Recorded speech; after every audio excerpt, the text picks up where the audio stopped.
కూతురు మీద తండ్రికి చెప్పలేనంత ప్రేమ ఉంటదుల్లా. అసలు ఆ ప్రేమ గురించి వర్ణించాల్సి వస్తే ఎంత చెప్పుకున్నా తక్కువే అవుతుంది. అట్లుంటది వాళ్ళ మధ్య బంధం. అయితే ఈడ కూడా ఒక తండ్రికి తన కూతురు అంటే మస్తు ఇష్టం, ప్రేమ. అయితే ఎన్నలేంది ఆ కూతురు తండ్రిని ఒక కోరిక కోరింది.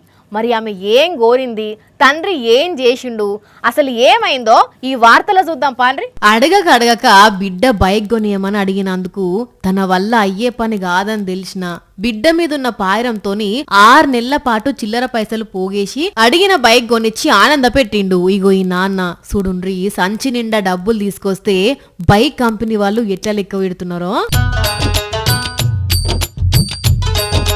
కొనిస్తే కొనిచ్చిండు గాని ఇంతగనం చిల్లరతో కొనివ్వాల్సిన అవసరం ఏముంది అంటే, ఛత్తీస్గఢ్ లో ఉండే ఈ కాకది మస్తు బీద కుటుంబమట.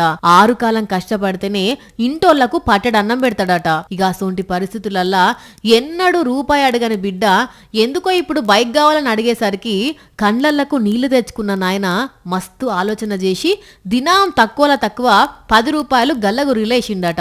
6 నెలలల్లా ఇగో గింత చిల్లర జమ చేసి ఈ బైకుల అమ్మాయి దగ్గరకు వస్తే ముందుగల వాళ్ళు పర్షాన్ అయిందట.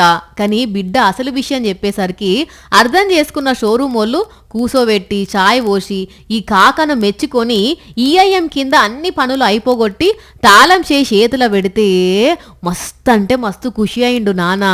కానీ చూడుండ్రి, తన కాడ డబ్బులు లేవని తెలిసినా బిడ్డ కోసం దినా 10 రూపాయలు వెనక్కేసి గింతగనం చిల్లర సంపాదించి బైక్ నిచ్చిందంటే, కాకా నువ్వు సూపర్ హే అని అంటున్నారు ఈ ముచ్చట తెలిసిన పబ్లిక్.